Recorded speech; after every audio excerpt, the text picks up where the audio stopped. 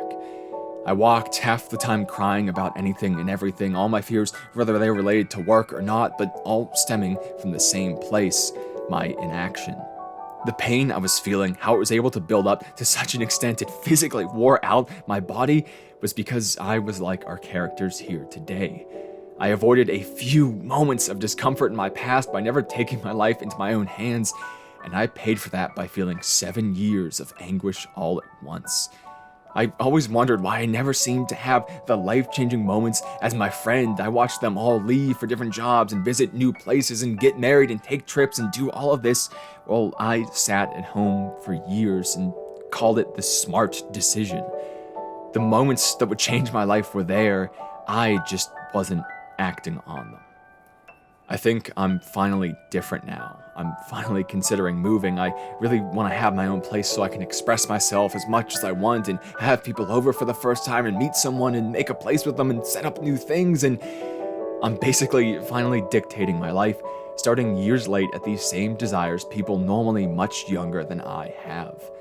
I don't regret my past because it led me to be able to do what I am right now, and this is something I would never trade. It's my rock, the bit of stability I return to know that things will be okay, that I'm working to something I find valuable.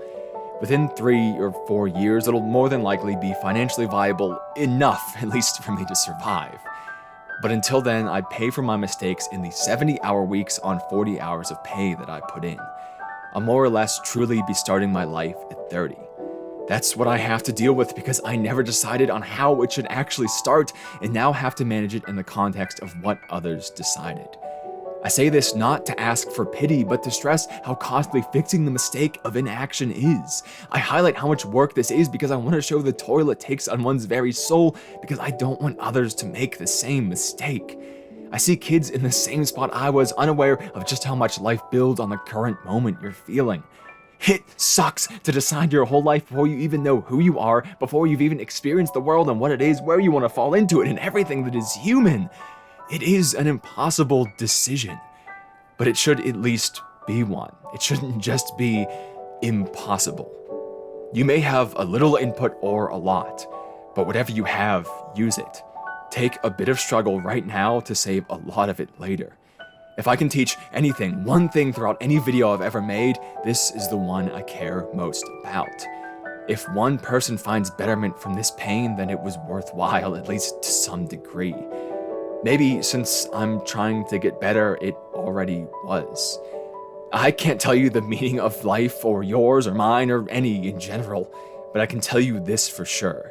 Make the choices you have to, make them your own. You may not know what direction you want to go in, but you can make a better guess than everyone else. You live in your own head. You deal with the pain of your choices. So make them your own when possible, if nothing else. That's the only way we move forward. This got depressing as hell if I'm being honest, but I don't want you to worry about me. I keep fighting through the result of my indecision because I know it can be fixed. I see the recent success I've had. The channel just had its largest spike ever. Amidst some of the worst moments of my life, there's always this endlessly bright spark. Because of how wonderful you all are, that timeline I mentioned is probably getting shorter. My dream is within reach. However long it takes, one day you'll be seeing a lot more of me. Of that, I'm fully certain.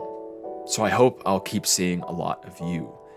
As always, a big thank you to the lovely patrons who are directly helping this fight, but to everyone in general for allowing me to take up a small moment of your life. I hope you'll allow me the honor to do that again sometime soon.